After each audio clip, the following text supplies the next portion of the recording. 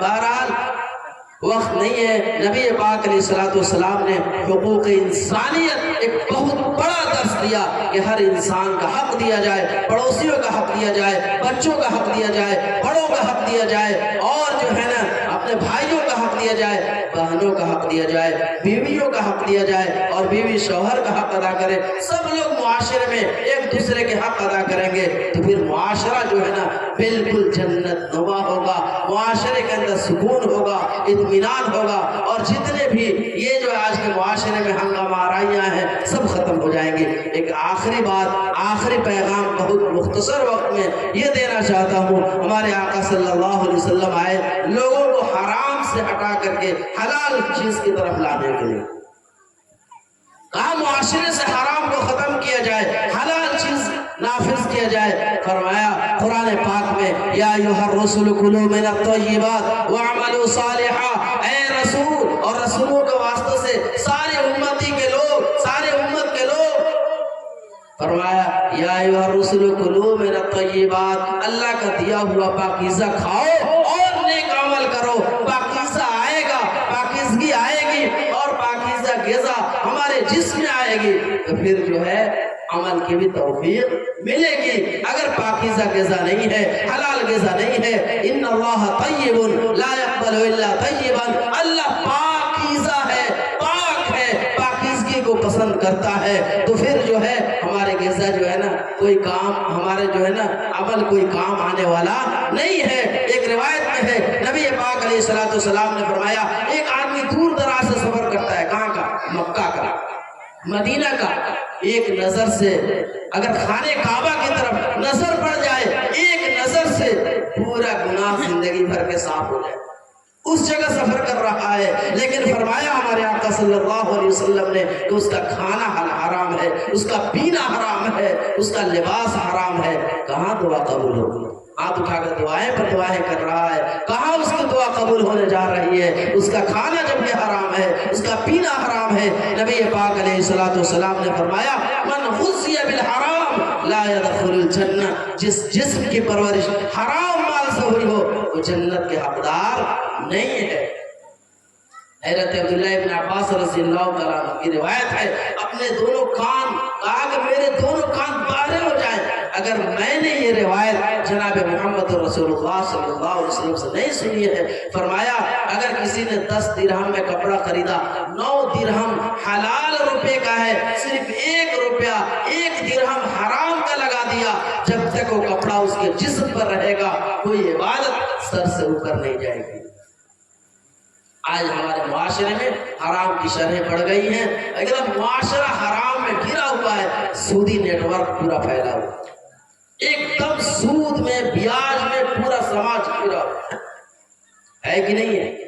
آج جو ہے نا ایک دم گلی گلی اور گاؤں گاؤں میں سموہ کے ذریعے سے، جیوکا کے ذریعے سے پورا ایک دم، عورتوں میں بھی پورا ایک دم رواج پا چکا ہے۔ جانتے ہیں نبی پاک علیہ الصلوۃ والسلام نے فرمایا ان الربا نیب و 70 بابا، سود کے 70 سے زیادہ دروازے، سود کے 70 سے زیادہ دروازے ہیں۔ وَإِنَّ أَهْوَنَ بَابًا مِّنَ الرِّبَا مِثْلُ مَنْ أَتَى أُمَّهُ فِي الْإِسْلَامِ، اور سود کے سب سے کمتر درجے کا گناہ یہ ہے کہ کوئی بحالت اسلام نعوذ باللہ اپنی ماں سے بدکاری کرے۔ اور فرمایا درہم من الربا 35 زنیہ، سود کا ایک روپیہ 35 مرتبہ بدکاری سے زیادہ سنگین جرم ہے۔ جو سودی کاروبار کرتے ہیں، سود کے پیسے وصول کرتے ہیں، پرسنٹیج پر آج کل کام ہو رہے ہیں، 5%، 7%، 3%، 2% روپے پیسے دیے جا رہے ہیں۔ آج ہمدردی ختم ہو گئی ہے، دل سخت ہو گیا ہے، کوئی ہمدردی میں 10,000 روپے بھی قرض دینے کے لیے روادار مسلمان نہیں ہے۔ چاہتے ہیں ہاں پیسہ ہے لیکن کسی کا دوسرے کا ہے، ہم دلوا سکتے ہیں، پتہ ہے اسی کا پیسہ ہے، اور دلوائے گا تو اسی کا پیسہ ہے، اور سود پر چلا رہا ہے۔ آج دنیا میں ہم نے بہت آسانی کے ساتھ اپنے مال بڑھانے کا ایک ذریعہ سمجھا ہے، احل اللہ الربا احل اللہ البیع وحرم الربا، اللہ نے کاروبار کرنے کو یعنی خرید و فروخت کو حلال کیا ہے اور سود کو حرام کیا ہے۔ فرمایا یمحق اللہ الربا ویربی الصدقات، اللہ تعالیٰ سود کو جو ہے نا بالکل جڑ سے کاٹ دیتا ہے۔ اور فرمایا یا ایھا الذین آمنوا اتقوا اللہ وذروا ما بقی من الربا ان کنتم مؤمنین، اے ایمان والو اگر تم مومن ہو، سچے پکے مومن ہو تو پھر سود سے باز آ جاؤ، بیاج سے باز آ جاؤ، ورنہ ہم سے جنگ کے لیے تیار ہو جاؤ۔ اللہ سے کون جنگ کے لیے تیار ہے بھائی؟ کوئی اللہ سے جنگ کر سکتا ہے؟ نہیں۔ تو سود بہت خطرناک ہے۔ ہمارے معاشرے میں اگر ہم نے کچھ پیسہ جمع کر رکھا ہے، اس کا کبھی بایو ڈاٹا بھی ہم نہیں نکالتے۔ اگر 10,000 روپے ہے، مہینہ 2 مہینے میں کچھ % آتا ہے کٹ کر، وہ بھی ہمارے پیسے مل جاتا ہے۔ اگر ہم اس پیسے کو ملا کر اسی طرح استعمال کر لیے، سارے پیسے برباد ہوں گے اور سب پیسے جو ہے نا خراب ہو جائیں گے، یعنی اس کا کوئی اثر نہیں ہوگا، اور وہ یا تو بیماری میں چلا جائے گا، چور لے جائے گا، یا کہیں ڈوب جائے گا۔ اس لیے ہم لوگ سودی کاروبار سے مکمل بچیں۔ اور دوسری بات یہ ہے کہ اگر ہم اللہ تبارک و تعالیٰ نے خوش بختی سے اگر ایک اولاد دے دیا ہے تو ماں باپ جو ہے نا سمجھتے ہیں کہ اب تو جب شادی ہوگی نا ہمارا گھر بھر جائے گا، اور تلک جہیز کا جو ہے نا ایک ٹکٹ بن گیا ہے، ایک ذریعہ بن گیا ہے۔ آج ہمارے معاشرے میں شادی بیاہ میں تلک اور جہیز لیا جاتا ہے، آپ کے معاشرے میں بھی لیا جاتا ہوگا۔ لوگ تو نقد اب مانگنا شروع کر دیا، جہیز تو لیتے ہی تھے پہلے، اب تو مانگنے شروع کر دیے ہیں کہ ہمارا بیٹا ڈاکٹر ہو گیا ہے، 48 لاکھ روپے خرچ ہوا ہے۔ یعنی ہمارے معاشرے میں ابھی ایک جگہ میں گیا تو اتفاق سے اس بچی کے ابا نہیں ہے، انتقال کر گئے کچھ دن پہلے۔ وہ خاتون بلا کر کہنے لگے مفتی صاحب دعا کر دیجیے گا، میرے گھر بچی ہے جس کا رشتہ آ رہا ہے 45 لاکھ روپے مانگتا ہے۔ ہمارے سماج کی بات ہے، 45 لاکھ کیوں؟ ہمارا لڑکا ڈاکٹر ہے، ڈاکٹری پڑھنے میں 50 لاکھ روپے خرچ ہوا ہے، تو کیا ایسی لڑکی کے لیے آپ نے بچے کو پڑھایا؟ الرجال قوامون علی النساء، مردوں کو اللہ نے حاکم بنایا ہے، عورتوں پر محکوم نہیں بنایا ہے۔ عورتوں کا پیسہ کھانے والے کبھی ترقی نہیں کرتے ہیں دنیا میں۔ یہ سماج کے بھی خلاف ہے اور ہمارے مزاج کے بھی خلاف ہے اور شریعت کے بھی خلاف ہے۔ شریعت میں رشوت کہا گیا ہے، ہمارے آقا صلی اللہ علیہ وسلم نے فرمایا الراشی والمرتشی کلاہما فی النار، رشوت لینے والا بھی جہنمی ہے اور رشوت دینے والا بھی جہنمی ہے۔ آج ہمارے معاشرے میں تلک لوگ مانگ کر لیتے ہیں اور آج مانگنے کے طریقے الگ الگ ہیں۔ میں اس سے پہلے بھی کہا ہوں گا، مانگنے کے طریقے الگ الگ ہیں کہ میں تو سبحان اللہ الحمدللہ میں حاجی صاحب ہوں، میں جماعتی صاحب ہوں، میرا 4 مہینہ لگا ہوا ہے اور ہم مانگیں گے آج سے ہمارا لڑکا آپ کا داماد بن رہا ہے، وہ آپ کو سوچنا ہے کہ آپ کچھ دیجیے گا کہ نہیں دیجیے گا، وہ آپ سمجھیے ہمارا لڑکا آپ کے دروازے پر جا رہا ہے، آپ اپنے دروازے سے اپنے داماد کو پیدل واپس کیجیے گا، 2 پہیہ دیجیے گا، 4 ویلر دیجیے گا، وہ آپ کو سوچنا ہے سبحان اللہ ہم تو حاجی صاحب ہیں، ہم تو کچھ مانگتے ہوتے نہیں۔ آپ کی بچی ہمارے گھر آئے گی تو کولر سے ہوا کھائے گی ٹھنڈا ٹھنڈا کی نہیں، وہ آپ کو سمجھنا ہے، ہمیں کچھ مانگنا ہوگا نہیں ہے۔ آپ کی بچی ہمارے گھر آئے گی تو تھالی بڑھیا بڑھیا ہوگا اس میں کھائے گی، یا یہ ٹوٹا پھوٹا اس میں پرانا میں کھائے گی، وہ آپ کو سوچنا ہے ہمیں کچھ مانگنا ہوگا نہیں ہے۔ آپ کی بچی ہمارے گھر آ رہی ہے تو نل پر کپڑا دھوئے گی یا واشنگ مشین میں دھوئے گی، وہ آپ کو سوچنا ہے سبحان اللہ ہم تو حاجی صاحب ہیں، نمازی صاحب ہیں، ہم مانگتے ہوتے نہیں، وہ آپ کو سوچنا ہے۔ یعنی ایک لمبی فہرست گنا دیا ہم نے، مانگنا نہیں ہے، ہمیں لینا نہیں ہے، مگر میں صوفہ سیٹ بھی آ رہا ہے، برتن بھی آ رہا ہے، کولر بھی آ رہا ہے، واشنگ مشین بھی آ رہا ہے، ساری چیزیں گھر کے ساز و سامان آ رہا ہے، مگر وہ مگر بھرتا نہیں، مگر مشق وہ کتنا بڑا ہے کہ آخر تک ہمارے سماج میں ایسا بھی واقعہ رونما ہوا ہے اور ہو رہا ہے، اس مگر کا پیٹ بھرا نہیں اور اس بچے کی ارتھی اڑ جاتی ہے، کہیں وہ بچی جلاتی ہوئی نظر آتی ہے، کہیں خودکشی کر کے اپنے آپ کو ختم کرتی کرتی ہوئی نظر آتی ہے، کہیں زہر کھا کر کے اس سماج پر بدنما داغ اور دھبا لگا کر دنیا سے جا رہی ہوتی ہے، لیکن ان مانگنے والوں کا پیٹ نہیں بھرتا ہے۔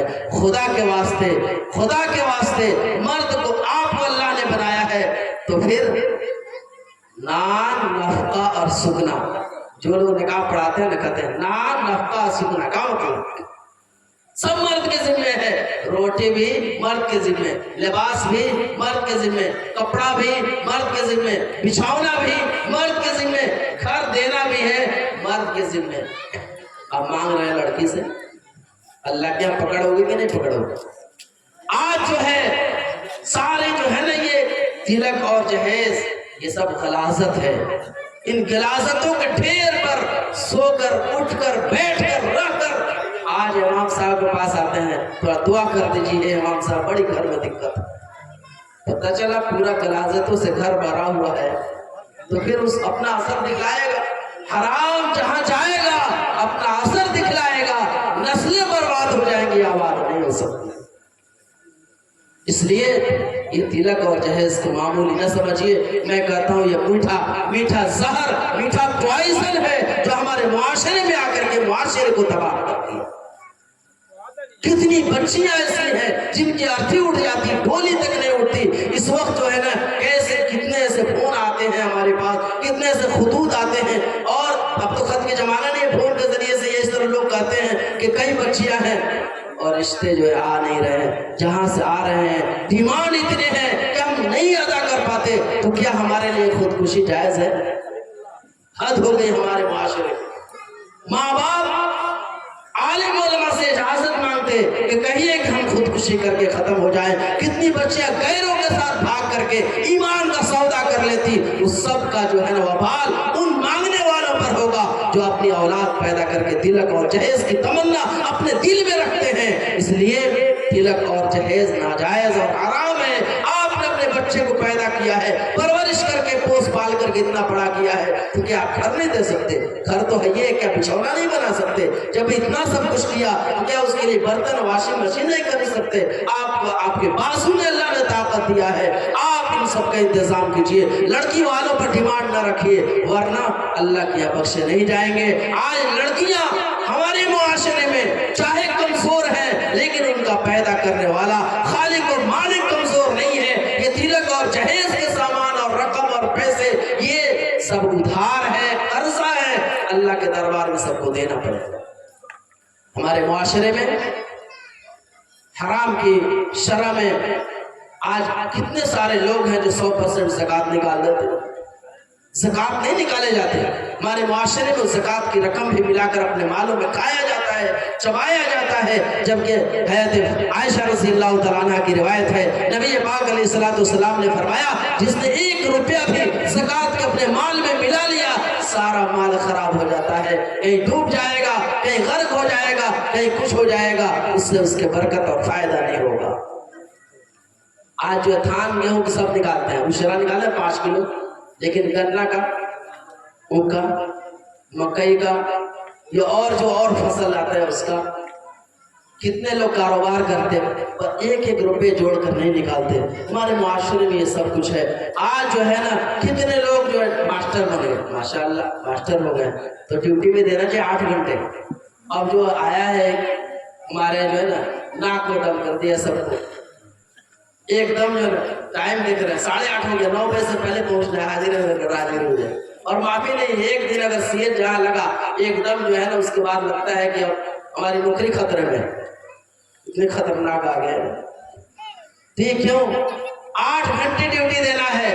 آپ نے ماسٹر تو بن گئے، آپ 8 گھنٹے کے بجائے 7 گھنٹے ڈیوٹی دے رہے ہیں۔ 1 گھنٹے کا پیسہ جو بچ گیا آپ کے مال میں ملا ہے وہ حرام ہے، آپ کے لیے جائز نہیں۔ کتنے لوگ ہیں سفر کرتے ہیں ٹرینوں میں، ٹیٹی کو ہم چرا دیے، ادھر ٹیٹی آیا تو گھس گئے کہیں اور، چھپ چھپا کر ادھر سے ادھر ہو جاتے ہیں، ٹیٹی کو چرا دی۔ ٹیٹی کو کیا چرا ہے؟ اسے اوپر دونوں طرف ٹیٹی بیٹھے ہوئے ہیں، ایک لمحہ یلفظ من قول الا لدیہ رقیب عتید، ایک لفظ زبان سے نکلنے سب نوٹ ہو رہا ہے، جو عمل ہو رہا ہے سب نوٹ ہو رہا ہے، سب نوٹ کر رہے ہیں۔ آپ یہاں ٹھٹی کو چرائے ہیں، جو پیسے 100-200 روپے کا ٹکٹ کا آپ نے بچا لیا، اپنے جیب میں رکھ لیا، وہ حرام کھایا، وہ آپ کے لیے ناجائز ہے۔ اس طرح بہت سارے مثالیں ہیں، وقت نہیں ہے۔ بات یہ ہے کہ ہم لوگ اپنے معاشرے سے حرام چیزوں کو ختم کریں، سود بیاج کو ختم کریں، اس سے دل سخت ہوتا ہے، اللہ کا غضب نازل ہوتا ہے، اللہ سخت ناراض ہوتا ہے، جنگ کا اعلان کرتا ہے۔ اور تلک اور جہیز اپنے معاشرے سے ختم کریں، سودی بیاج کے نیٹ ورک سب چیزوں کو ختم کریں، اور جو ہے نا اپنے معاشرے میں حقوق انسانیت، ہر انسان ایک دوسرے کا حق ادا کرنے والے بن جائے۔ جب ہر انسان ایک دوسرے کا حق ادا کرنے والا بن جائے گا، ہمارے معاشرے میں کسی بھی طریقے کی کوئی بھی نہ اختلاف ہوگا، اور نہ کوئی کسی سے بدگمانی کرے گا، اور نہ کوئی کسی سے کسی بھی طریقے سے لڑے گا، الجھے گا، کچھ بھی نہیں ہوگا۔ ہمارا معاشرہ بالکل پاک اور صاف ہو جائے گا۔ ہماری مائیں بہنیں بھی بیٹھی ہوئی ہیں، وقت نہیں ہے، بس بات یہ ہے کہ آپ یہ 5 وقت کی نمازیں ادا کریں، سال میں جو ہے نا رمضان کا مہینہ آتا ہے روزہ رکھا کریں، اپنے شوہروں کی اطاعت، جو عورت اپنے شوہر کی اطاعت کر لیتی ہے اور اپنے شوہر کو سب کچھ سمجھ لیتی ہے تو دنیا میں بھی سرخرو ہے، آخرت میں بھی سرخرو ہے۔ جس کا شوہر ناراض ہو جائے، اسی حالت میں اس عورت کی موت ہو جائے، جہنمی عورت۔ شوہر کو ناراض نہ رکھنے دیجئے، یہ شوہر سب کچھ ہے۔ شوہر کے بارے میں نبی پاک علیہ السلام نے فرمایا، اگر اللہ تعالیٰ کے بعد سجدے کا حکم کسی کو ہوتا تو میں عورتوں کو حکم دیتا کہ شوہروں کا سجدہ۔ اتنا مقام ہے، اگر شوہر ناراض ہو جائے، رات بھر سوچ اسی حالت میں گزر جائے، پوری رات اللہ تعالیٰ اور اس کے فرشتے اس عورت پر لعنت بھیجتے ہیں جس کا شوہر رات بھر ناراض ہو جائے۔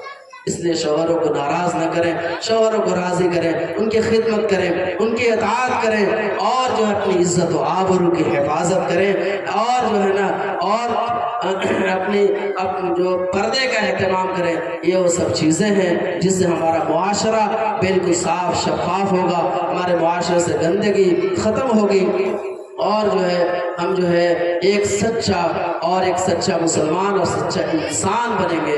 دعا کریں اللہ تبارک و تعالی ان باتوں پر ہم سب کو عمل کرنے کی توفیق نصیب فرمائے۔ حقوق ایک دوسرے کا حق ادا کرنا، اور نبی پاک علیہ السلام کی سیرت اپنی زندگی میں داخل کرنا، آقا سے محبت کرنا، اور جو ہے حرام چیزوں سے خود بچیں اور اپنے اولاد سے بچنے کی کوشش کریں۔ اللہ تعالیٰ ان سب باتوں پر ہم سب کو عمل کرنے کی توفیق نصیب فرمائے، آمین یا رب العالمین، وآخر دعوانا الحمدللہ۔